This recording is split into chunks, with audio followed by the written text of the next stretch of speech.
Jag känner en bot, hon heter Anna, Anna heter hon. Och hon kan banna det så hårt. Hon röjer upp i våran kanal.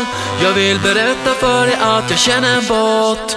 Jag känner en bot, hon heter Anna, Anna heter hon.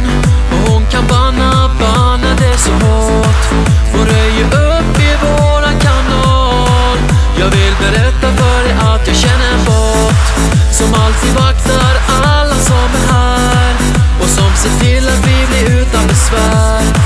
Det finns ingen takeover som lyckas. Kom ihåg att det är jag som känner en bot. En bot som ingen annan slår. Och hon kan kicka utan att hon får. Hon gör sig av med alla som spammar. Ja, ingen kan slå våran bot.